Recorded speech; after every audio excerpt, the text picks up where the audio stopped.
So welcome to lecture 53 on Moreh Nevuchim. We are up to chapter 74 in part 1.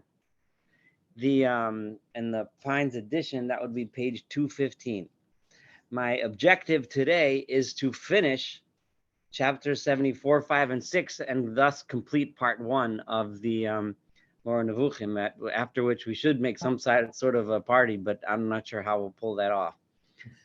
But if you recall, I'm going to give a little introduction. If you recall, in the last chapter, 73, the Rambam brought all of the premises of the Mutakallimun, which is the Islamic scholars of his day.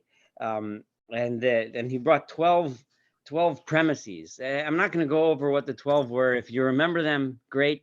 If you don't, you'll still be able to handle most of what we have to read today. But the idea is that these were premises, logical premises, or philosophical premises that these group of scholars came up with and decided upon and agreed upon, and then they built upon, using those premises, all of the logical conclusions which we're going to learn about today.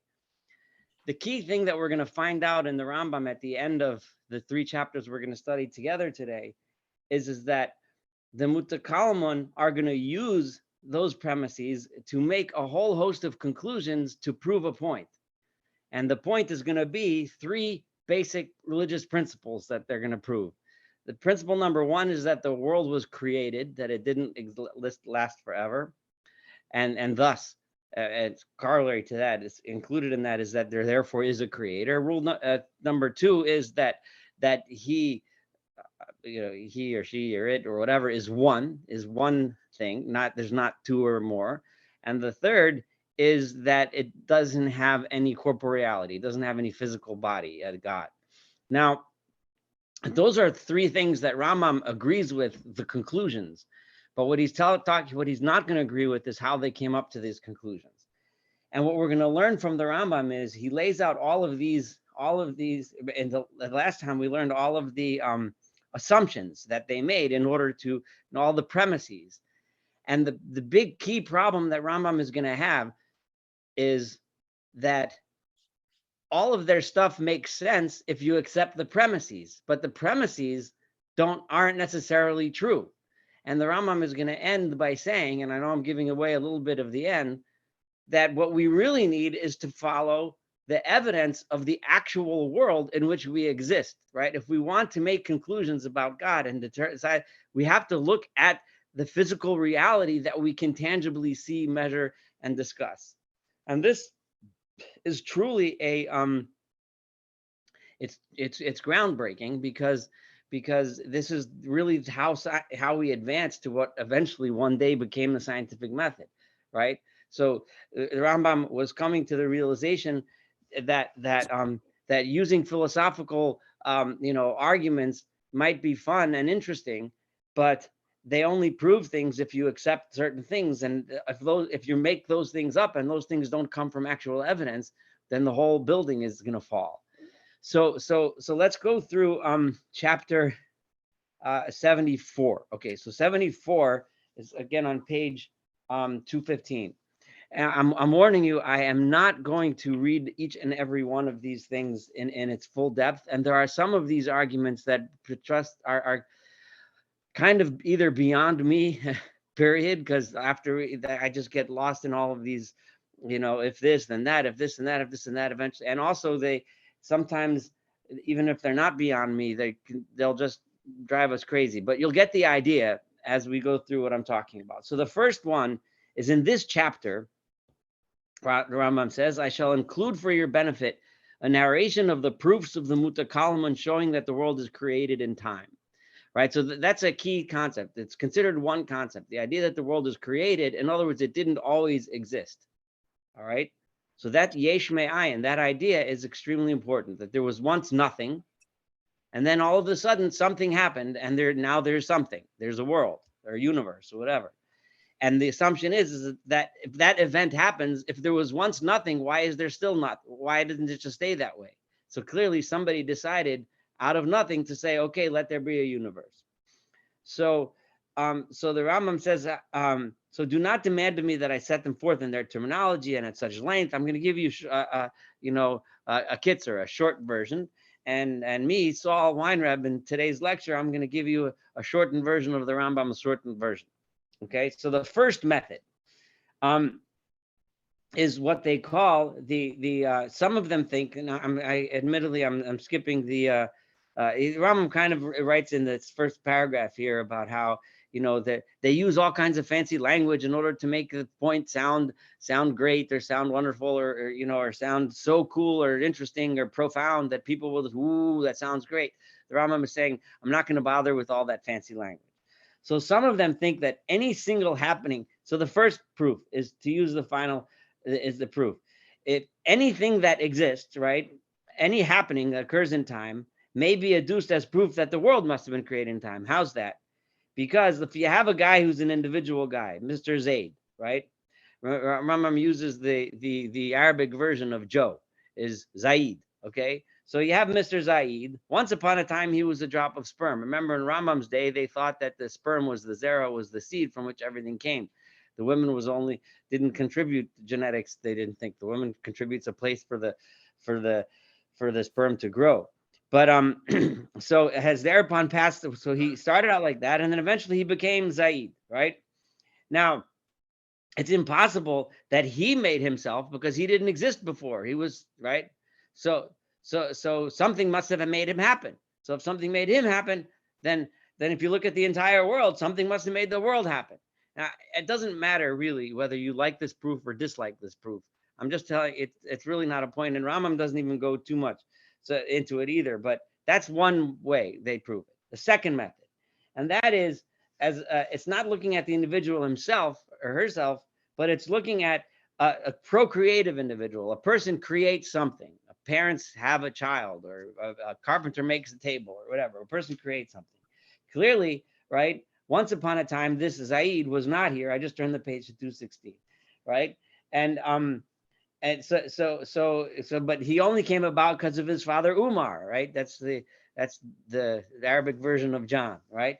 So his father Umar also was created. So in other words, every person that's around must have been created by someone else who made it, right? And this can't go on forever. So therefore, right, it must be that something created the world. That's the second proof. Okay. Third proof. One of the things that Rambam is going to point out soon is that a lot of these proofs depend on certain assumptions. Like it can't go on forever, right? If you remember, that was one of the assumptions, that infinity is an absurdity in there. That's an assumption, right? It's an assertion that something can't be caused by something, because by something, because by something. It can't go all the way back. There has to be a beginning. Well, no, that's an assumption. Who said? Maybe it can. So in other words, the Rambam is going to mention that soon. The third method is what they call the aggregate versus the separate. Remember, they assumed that everything is made up of small particles. Remember, that's one of their assumptions, right? The Rambam is not necessarily convinced that that's true, but that's their assumption. So if you have things, so if everything's made up of little particles, then the particles have to be either together or separate, right? The particles that are in me are different than the particles that are in you sitting in your house, right? But the particles that are in me are together because they're all bunched together. So either they're aggregated or they're separated. So if that's the case, then the fact that some things are aggregated and some things, it must be somebody must decide who puts them together and who takes them apart. And the Rambam again points out at the end on top of 17, you have to understand that this proof relies on their assertion that everything is created of little particles, and who says that that's even true. And then the fourth method is that remember, there's two things. There's matter, and then there's what the Rambam keeps calling, what they always call accidents, which I told you is translated in Kapach Hebrew as a mikra, which I think in English is easiest to understand as a quality of a thing. So you have a table, and a table is tall. You have a table, and the table is, so there's the substance, and then it's tall, it's hard, it's color, a certain color or whatever. That's an accident.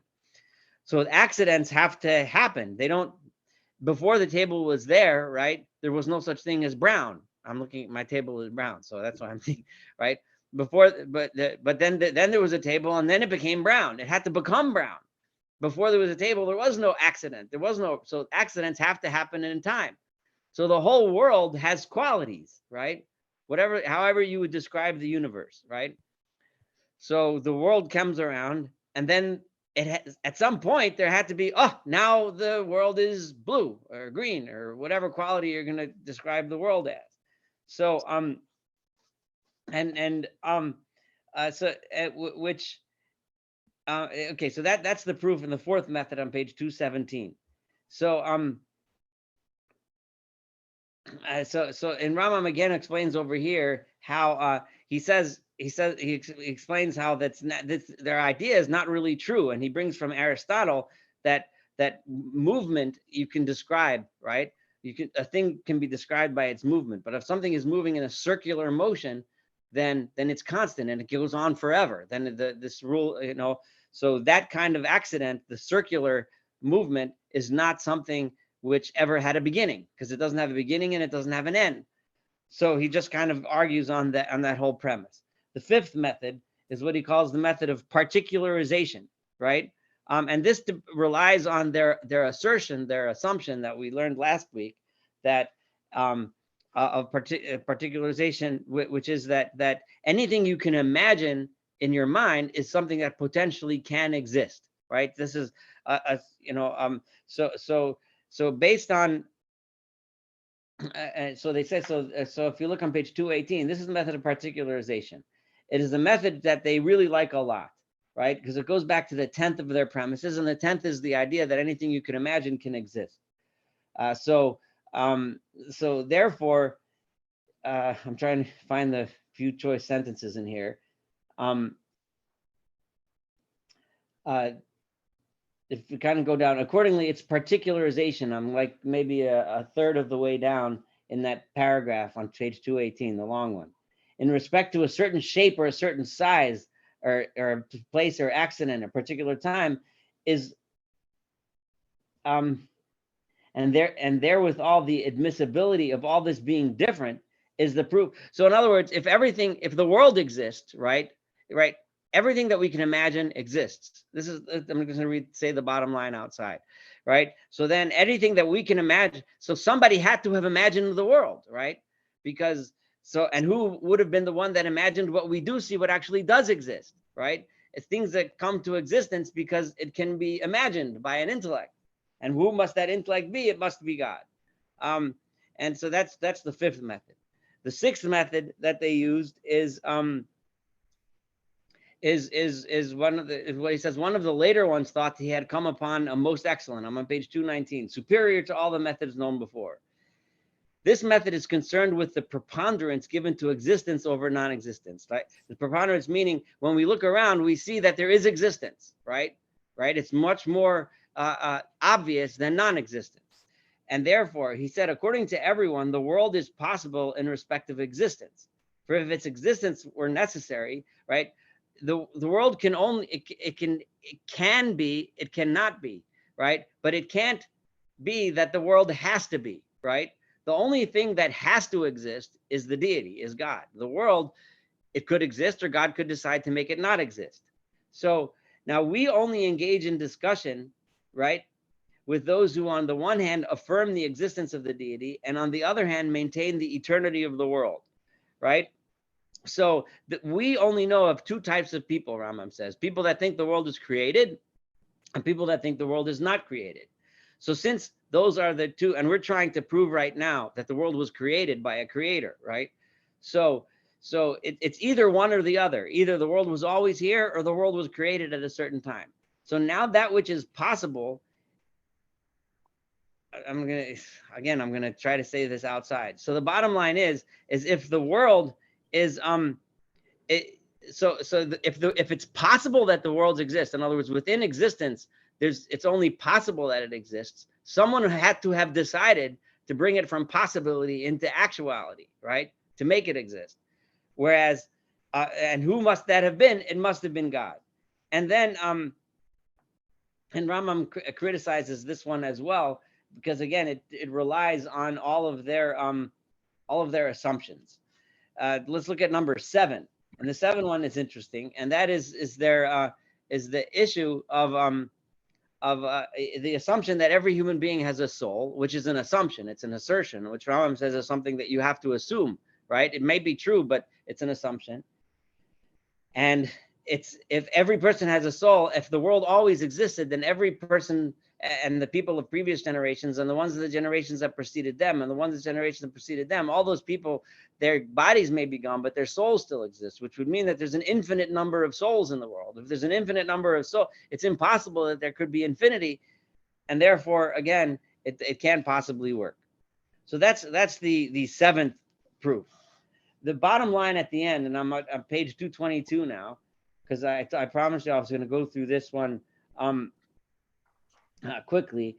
If you look at the top paragraph on 222 and the end, the Rambam says a couple points that reply to them all. So if you didn't catch all of these proofs, it doesn't matter. What's important is that you heard that the Mutakallimun have all of these philosophical proofs, and each one relies upon a whole bunch of assumptions. And let's just read the last few sentences, which say such thing. So he's talking about all of these people, right? And therefore they make this proof from the souls. So he says, for they count their non-existent individuals and act in imagination as if they were existent. So in other words, to come up with this proof, they have to assume that all these people existed in the past. They have to assume that all of these people had and as if they had some beginning, and thereupon they add, in other words, they're objects of fantasy and subtract from them. And then they imagine that they had souls, and they imagine that those souls still exist, right? All these are matters of fantasy, not of existence. These are things that they're making assumptions about. These are not things that we can tangibly measure or prove, which is the bottom line. Abu Nasr al-Farabi, which is an extremely important Arabic philosopher and writer, has demolished the premise in question, has laid bare what belongs to fantasy in all its various details. And you can look at his book and read it, the Rambam says. So those are what we just mentioned are the proofs that they had for bringing the world having been created and there being a creator. So that's chapter 74, and the 7 different proofs for how, and the Rambam's criticism of them, which he's going to repeat again in chapter 74, 5 and 76, that all of their proofs only make sense if you rely on their assumptions. Any comments on this one? I know we're kind of floating up there in philosophy land, but I promise you that we're going to go through the Sefer straight through. I'm not skipping anything. And it's important to understand the structure. So any comments on this so far? I just wanted to say that it's cute that Rambam says about this Abu Nasr that he has a well-known book, but we don't know about it. Yeah, we have. We can't find it. Well known. Yeah, exactly. So it was well known, but it's gone. Anyway. Question. Yes. About your first, I think it was one of your earlier points about the Mutakallimun think that anything you can imagine is you can be part of reality, or is that you can? That was one of their assumptions. Don't they have any concept of like fantasy that is just, you can imagine all kinds of different things that don't. And in their mind, because if you can fantasize about it, then it at least in theory could be real. I don't know how much different that is than I'm really bad at this modern physics and stuff, but like the idea that, but when it's a really popular idea in the movies, that if you make a decision, then in some universe there's somebody else that made another decision, right? So there's now 2 universes in which the decision to do it and the decision not to do it are both playing out, right? So in their mind, anything, if you can imagine a scenario, then that scenario at least has a potential for existence. Does that mean all the superheroes are real? I mean, Batman, Superman. They could be real. They may not actually be in existence, but they have a possibility of being in existence. Okay. Right, just like the world that we see has the possibility of being in existence, right? But it happens to be that our world is, right? So what they say is that, so why is it that this world is and not all these other worlds that I'm imagining? Well, it must be God decided to make this world exist and not those other ones, right? So that's part of one of their proofs of the existence of God, because someone must have decided it, right? Somebody must have imagined it. And who must that be? So, okay, so that's chapter 74. So 75, we're going to move on to the next big idea. Now, remember, Rambam is not obviously arguing on the ideas that they're trying to prove, right? Let's make that clear. He agrees that it was created in time. He just doesn't like the method of proof. He doesn't like all of this, these proofs that rely on assumptions and so on and so forth. So 75 is the next thing. So what is the next one? And that is that the being, the God, the deity who created all this, right? Because we just proved already, let's assume that we did, that there is a creator. So now, is that creator one? Maybe there's 10 of them. Maybe there's 100. Maybe there's 2. Maybe there's 3. Who knows? Maybe there's a bunch. I don't know, right? Lots of religions teach all kinds of things. So how do we know that it's one? So how could we prove that it's one? So here we have several methods, and the Rambam brings I think 5 of the Mutakallimun methods. So the first one, it took me a while to get this one straight. Now I still don't know if I got it, but it's called reciprocal hindering. Is the one preferred by the multitude of Mutakallimun. Its meaning is this, right? If the world has 2 gods, right? So then every single thing has to have, things have qualities, right? And one example he's going to give is you can have cold or hot, right? I have 1 cup of tea on one side, I have a cup of cold water on the other side. So one has coldness, the other one has hotness. It can't have both because they're opposite qualities, right? So if that's the case, then if one God wants it to be cold and the other one wants it to be hot, right? Then what would happen? It would be either neither warm or cold, right? Or it would be both warm and cold. But that can't be because it could only be one or the other. So therefore, the same thing. So the Rambam points out that this argument, so it can't be that there's 2, because what happens if there's 2 creators and one wanted one and one wanted the other? And the flaw in this argument is obvious, and Rambam's going to say it in a minute, but hold it for a second. So this whole argument depends on their idea, one of their assumptions of atoms, right? Because and the assumption that accidents, meaning qualities, are created in time. But if you could say that maybe there's one God who rules over this stuff, and there's another God who rules over that stuff, right? So there's one God who rules over the upper spheres that are made of one type of matter, so that you don't have any conflict because they each have their own realms, which is how Rambam disproves this method. But that's one method. The second method is if there were 2, right? Then and this one Rambam mentions in the middle. I'm on page 224 in the middle, reading the second method. He points out that we're going to come back to this thought when we discuss the philosophers, because after we do the Mutakallimun, when we start the second book, he's going to go through the Aristotelian method, right? Which we're going to be treated to next.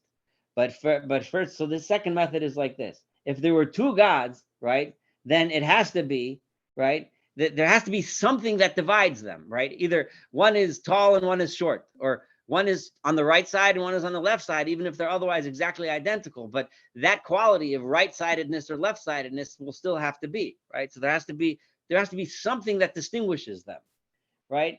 And if that's the case, right, then wait, if I should make it clear, this idea we're going to talk about when we talk about the philosophers, how the philosophers also disprove the idea of multiple gods by using a line of thinking that starts with that argument. So this method too may not be applied in the doctrines of any of those who believe in the divine attributes. And the Rambam says that if you're going to use this argument and take it all the way out to its end, right, then you'd have a problem with attaching any attributes, which Rambam already talked about. Because if you say that God has the attribute of kindness and mercy and also anger, then you're making divisions within him. And the Rambam he doesn't go too deeply into the second method, because this idea that if there's multiple gods, then you have to divide them. There has to be differences between them. That's an idea which we're going to discuss in more depth when we discuss the philosophers. The third method of proving that God is one, right, is is also requires, Rambam says, one of the premises that we mentioned before, and that is that the God's will, right? And they describe God's will as something that we can't understand, right? So, but when he wills something, whether he wants something to happen by a kind of will that's not added to his essence, which is kind of consistent with the Rambam's teachings before, and according with this premise, with which we have made clear, or rather in accordance with the conception of it, they maintain that there is one will that does not. Go ahead. I'm sorry. I forgot to mute everybody. Sorry about that. Which maintain. So, and to be honest, I tried to work on this one and I didn't quite get it. But the bottom line is that it can't, if there's two, if as they say, there can't be a single cause that necessarily affects two statuses for two different essences. So if you have two different things, they can't have two wills. If there's one will, I don't really know. Someone can try to figure this out one for me later. But that's their third proof. The fourth method, they say, is the existence of an act necessarily indicates an agent and does not indicate to us a number of agents. In other words, if something happens, right, then you know there is a cause for that something that happens, right? It can't be that. So at this point, it can't be that there's there's multiple things causing something to happen. So, and over here he says, Rambam says that even after, so that when they so it's impossible to have a multiplicity of gods that are multiple causes for one thing. So the error in this, Rambam says, is clear, because it's possible that so within God there resides no possibility, was a statement. What he means is that God can't be possible. God has to be. His existence is necessary, right? Whereas possibility, but however, within our knowledge of God, we can have those ideas. So we can think of God as many different ways and parts. And Rambam says, and that's how you can go into a trinity. You can go, and if once you go into a trinity, you can go into multiples. You can pick any number and imagine it that way. So their fourth method has to do with an agent. With God as a cause, there has to be one cause. And I'm not going to go any deeper, and I'm as confused as you are. But the fifth one, he says, is another one. One of the later ones thought that he had found a demonstrative method for the belief in unity. The method starting from need, right? In other words, the need for something, right? So if one is sufficient for making beings, then a second one is superfluous and not required. In other words, if God can make creatures, right, then why would he need someone else to make creatures, right? Unless you say that they need to work together. And if you say they need to work together, then God is not self-sufficient. And it doesn't make sense that God's not self-sufficient. So and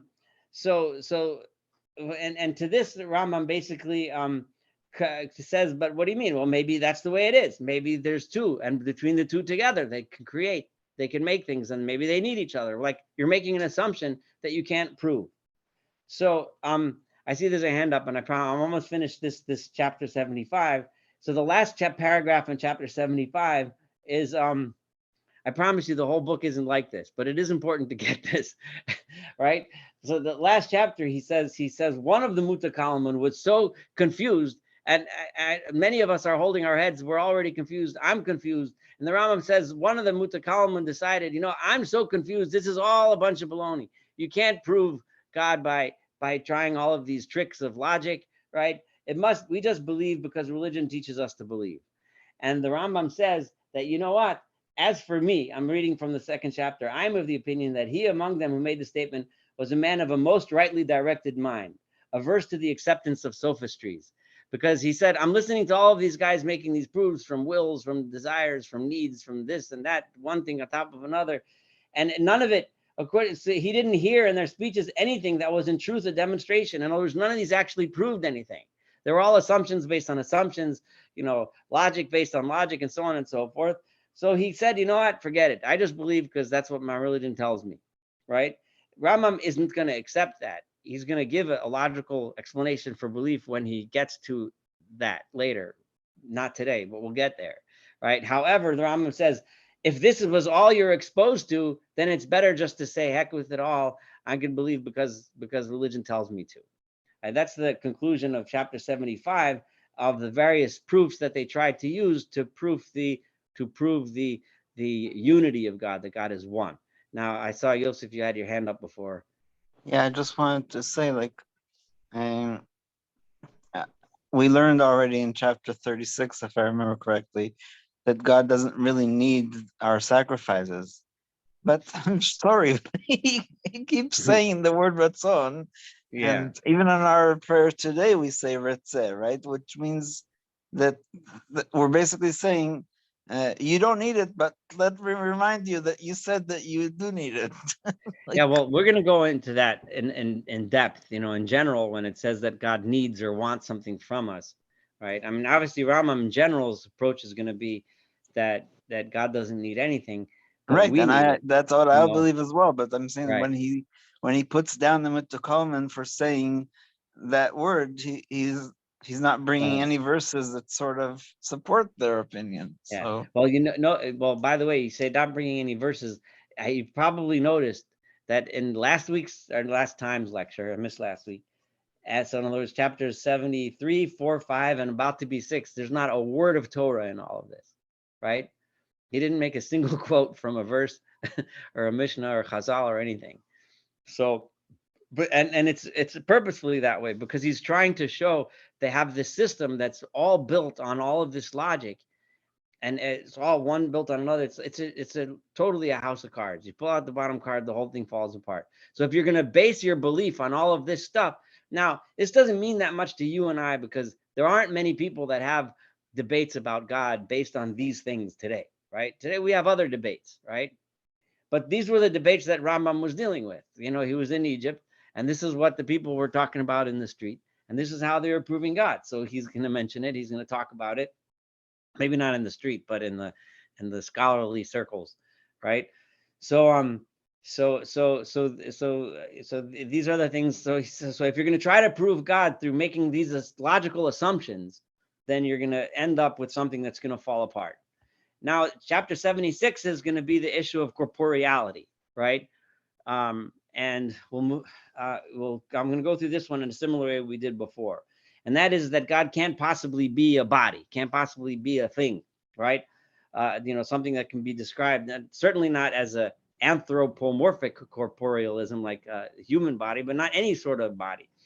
All right. So the first one is, right, that the first method is what I kind of called when I tried to study this one, the atomic method, right? If a deity is a body, then it has to be one or two things, right? Right. Remember, everything, according to their assumption, is made out of atoms, little particles, right? So if God is a something, right, however he looks, whatever he looks like, then that something is made up of little particles, right? So why does he need a lot of little particles? Why can't he be just one of those little particles, right? So the existence of the body means that God is one of the little particles put together, but why does he need to have them all put together? Like, what's the point? Who put them together and that made God? Like, so therefore it can't be that he has a form because every form is made of particles. Okay, that's the proof. And the Rambam basically says, well, the whole proof is based on the assumption that everything's made of particles. Maybe God has a body, but he's not made of particles. It's a one solid body, right? It's a non-particular body, right? Or maybe God is one of the little particles. The Rambam doesn't say that. I'm adding that. But the bottom line is that it's dependent upon assumptions, but that's the proof that God is one. The second method, right, which is grand in their opinion. I love the way he says that, which is grand, right, in their opinion, refers to the impossibility of resemblance, right? It can't be that if God has a body, then he shares a characteristic with his creatures, right? And they go on and saying, yeah, so what are you going to do? Say, oh, well, maybe he's a different type of body, right? Not like ours. But what do you mean? But the fact that it's a body is a similarity, right? So maybe it's crazy different. Maybe God's body is gigantic and made out of some crazy strong substance that's powerful, like who knows what, whatever. But the fact that it is a thing already makes it similar. It with a capital I in this case. Sorry, my cat's trying to get in on the action here. one of them consists. So then he goes through a little debate back and forth. But the bottom line of this whole of this way of thinking is that it relies on the assumption that we're different from God, which is again an assumption, right? That needs to be proven. And then the third method is this. Sorry, go ahead. Just a small question. What about a man made in the image of God? What do we do with that? Why doesn't that apply here? Well, there was a whole lecture on that. I have to remember what we said. We really talked about that in depth. Okay. Right? If someone could look that up while I continue and mention the parrot, but we did. Tselem Elokim was and the short version answer was Rambam that doesn't have anything to do with a form or a shape, right? It has to do with the fact that we have an intellect. We have and we're going to see later that Rambam believes that our intellect is capable of connecting itself, right, with the upper intellects that are real created things, right? The upper intellects, which is like a force that it's almost like the Star Wars force, lahavdil, right? But we and in that sense, we are B'Tselem Elokim. We are like God, but not in actual physical shape of any sort. Anyway, so the third method is, they say that if the deity were a body, it would be finite, right? And if it were finite, then you could measure it, right? And you could describe its shape and so on. And then it would have to be either, it could be big, it could be small, and then you can describe exactly what it looks like, and so on and so forth. And this, so the Rambam says that I have heard them greatly praise this proof, but it's feebler, it's worse than all the other ones because it's built upon the 10th assumption, right? Which the 10th assumption was the one that anything that could be imagined could be true, right? So therefore, any other, this proof is no different than any of their other proofs in the sense that it relies on their assumptions, right? And their assumptions, you have to assume that those assumptions, because they are assumptions. So it's all circular reasoning. So those are the three proofs that they had that God is, and I admit that I didn't go into the depth of them, but that was kind of by design. The point being that we have a list of proofs that they used based on their assumptions to prove that the world was created by God. They have a list of proofs, etc., that the world, that God is one, and they have a list of proofs that prove that God is incorporeal, has no body. Now that we got those things, I'm going to read the last two paragraphs from 230, which are very interesting, and it's going to lay out what we're getting into the next couple of weeks. So consider, therefore, you who are engaged in speculation, those of us that are here speculating together as we perplex ourselves even further if we weren't perplexed enough before. So if you give the preference to the quest for truth and cast aside the several things that are the big no-nos in Rambam, passion, right? Because if you come in here with a passion that you already know and you're going to get that you're going to go off the path. It has to be reasoned, logical, etc. Blind following of authority, that to Rambam is terrible. Never tell, according to Rambam, and we've had this several times, you don't believe something just because the guy who said it has a longer beard or sits on a bigger chair or has a longer title or more degrees than you do, right? That, authority does not, and obeisance to what you are accustomed to hold great. The third, these are really, Rambam, he just laid out here the three biggest sources of mistakes, right? Number one, passion, right? Number two, blind following authority, you think, and number three is sticking to what you're accustomed to believe in. This is what I always believe. So you're used to seeing things that way, and anything that upsets that gets you nervous. So you like to stick with what you believe. Those three things. So you, right, don't leave those three things aside. And I think all of this, what I'm reading now, you can take with you for the rest of the week. Till next week. Your soul should not be led into error by the circumstances of these men engaged in speculation, right? Forget about all this speculation and so on. Neither by what has happened to them, nor by what has come from them. Just forget about this whole school of thought. For they are like the one who flees from torrid heat into fire. They're running away from one thing, trying to find reason, but they're ending up in a place where there is no reason. For they have abolished the nature of being, because they're thinking logically in their mind, building towers of intellectual ideas, one on top of another, but they forgot about the nature of what actually is, right? Right? The things that are tangible, that are real, and have altered the original disposition of the heavens and earth by thinking that by means of the premises, everything was built on their logical premises, right? It would be demonstrated. So if they think this, they can prove that the world is created in time. In consequence, they have not demonstrated the creation of the world in time. They have forgot that the whole thing didn't even work because I disproved everything they said, or have destroyed for us the demonstrations of existence and oneness. So you end up with nothing, right? If you keep trying to build upon things like that.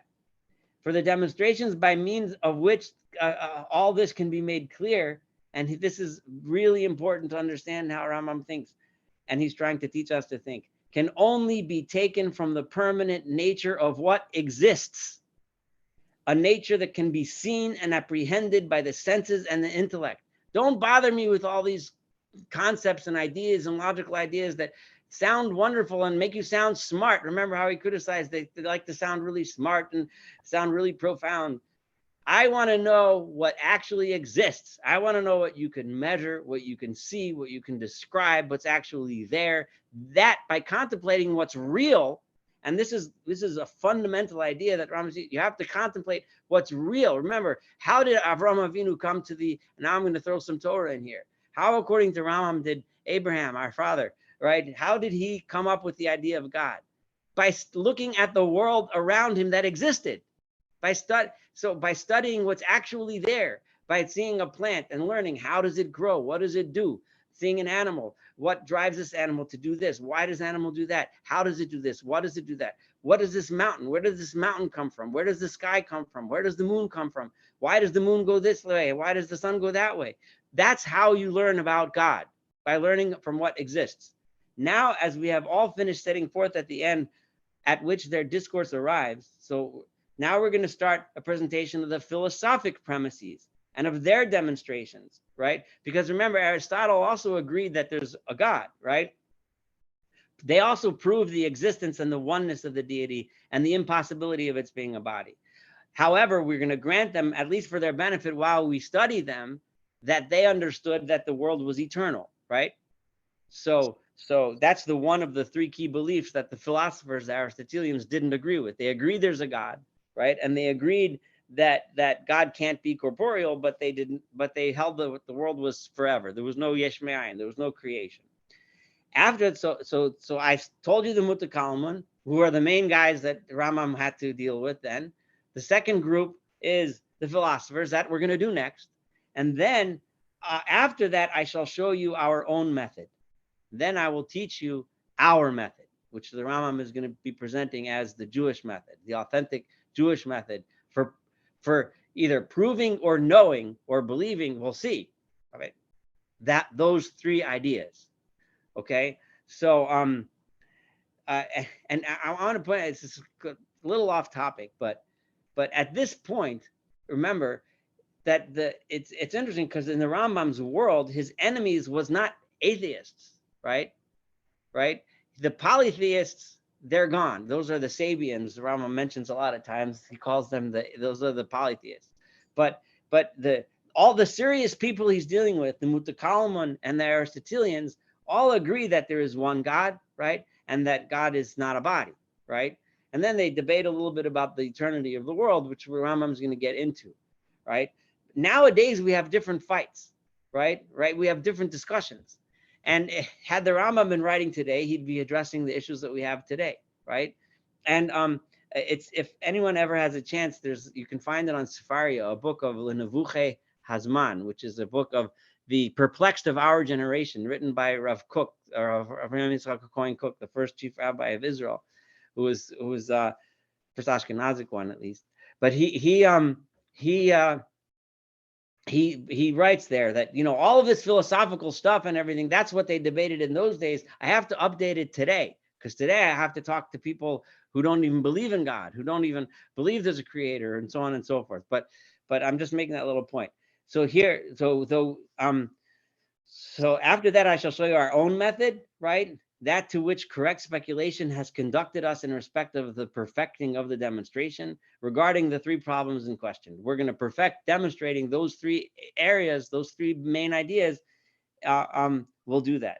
After I show you our method, then I shall return and plunge together with the philosophers. Once I bring the philosophers, I show you where I disagree with them and why, right? And we discuss what the Torah approach would be, right? Then I will go, then me and the philosophers together. He likes the philosophers better than the Mutakallimun because the philosophers are basing their ideas on real observations. Then me and the philosophers together will go into the consideration of their assertion concerning the eternity of the world. I'm going to debate them, right, about whether or not the world is eternal or not. So that's the path we're going to start taking as we get into the second book. So Mazel Tov. For those of you that stuck with me this whole time, I'm finishing Sefer 1. The next one, if you bought this set, then the next time will be in volume 2. But I'm open the floor for comments before we close up for the evening. Yes, of course. Yeah. All right. Yeah, this was. Yeah, go ahead. I just had a quick question, and maybe Sure. it can't be answered. And you were saying these were the questions these people were considering, and then you made a passing reference. They're not what's discussst today. Not to open that up, but I mean, what are things that are discussed in this circle today? Well, I mean, think about it. Like, let's assume for a moment, but this is an assumption that you believe in exactly what they are, the beliefs of an Orthodox Jew today, right? Okay. Or Jew today, if you're not Orthodox, or whatever beliefs you have, right? If you're going to have a discussion with somebody about theological matters, what will it range around? I mean, I can tell you that when I talk to people about these things, the arguments will be different. That no one's going to bring up the Mutakallimun style argument to prove to me that God exists or doesn't exist or something like that, right? They're going to talk to me about they might, if they're atheists, they might come with challenges against various parts of the Torah that don't seem to make sense. They might challenge me on parts of the Torah that don't seem moral. They might challenge me on how does the Torah, the Torah's narrative seems to conflict with what we know scientifically to be true, right? Those are the kinds of things that they would be arguing with me about, right? If I was meeting someone from another religion, and the Rambam doesn't go much, a little, it's little side references here and there, but there's not much in Mor Nevuchim that's like, inter-religious debate, like debating other religions and their claims. But that's another category of discussions that I might have with somebody today, depending on the context where I'm meeting them and talking. But so these discussions are not really what perplexes us. What perplexes me, is when I learn, and I study medicine and I see something, or I study biology and you see things that might not seem to make sense in the Torah. You want to know how do you reconcile these things, or how do they make sense? I mean, I'm not here to answer those questions, but those are the kinds of questions that a modern person deals with, at least in my mind. Unless you've met a Mutakallimun yesterday and you had an argument, let me know. Does that make sense? My argument with the Christians nowadays, especially the evangelists, is why don't the Jews believe that Jesus was the Messiah? And I quote the Rambam. It's very simple. He didn't do the 3 things that the Messiah is supposed to do. Yeah. And then the counter is always, well, he's gonna finish it off when he comes again. So I say, fine, he'll come again and I'll check it out.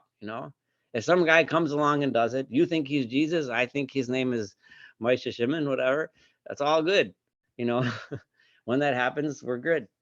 Yeah, but that's obviously a subject for another completely other debate. But that is, a debate that you could have today. But the thing is, though, is that what's really crucial, the bottom line end of the story, what the Rambam told us is, don't give me sophistries, don't give me, all these ideas that are based on just ideas, right? Even as wonderful as the ideas might sound, I want to know what's real, right? If you're going to bring me evidence from something that's real, right? Something that exists. That is very much true today, and is something we should remember. And those ideas about the kinds of things that keep us away from true knowledge is as true today as it was in Rambam's time, as it was ever since human beings had brains to think with, right? You have to think dispassionately, honestly, objectively, right? You have to realize that authority doesn't make it right. Just because a guy has a big name thing, doesn't make it right. And And the fact that you've always thought a certain way doesn't mean that it has to be that way, right? Those three things are key things that lead us away from truth, and that's a lesson that's timeless. And that's something that we can learn from Rambam and keep that in our mind as we encounter our lives till next week. Do you think that modern philosophers kind of more or less accept the belief that that they kind of throw out religion and belief in God and say rely on your own senses to discern what the facts are and so on and so forth? Well, I mean, I think a lot depends on the philosopher, but I'm not an expert in modern philosophy, so I don't know if I'm qualified to really answer. Okay. But it probably depends on the philosopher. But Just one last question. Sure. Isn't these statements entirely heretical? We had the revelation at Sinai. It's based on the ultimate authority, and everything flows from that. So how can you subscribe to this position that suggests that you should find, independent, verification in what is, as opposed to what was told to us as a people at Sinai? well, remember how Rambam explains the revelation at Sinai. That's a big subject. We've touched upon it at several occasions, and we'll get into it in more depth. I'm sorry, my cat's tail is joining us, but the Sinai was a time when all of the people were when Rambam talks about prophecy in length, we'll get into this, but it was really a prophetic revelation, which according to Rambam is when we refine our intellects, right? So much so that we perceive knowledge of truth, right? So the revelation at Sinai was when we all were able to perceive that truth of the oneness of God, right? I'm sorry. Yes, she wears the little Alabama thing around her neck. But anyway, so yeah, I mean, we'll get so it's not so much because somebody told that to us, it's because we perceived that. It's really what I'm getting at. Okay, Okay. I hear you. Okay. I think we should, anyone else, any points? Or if there isn't, I wish you all a wonderful week, and looking Thank forward you. to starting Safer Bays next week. Thank you. No, bye-bye.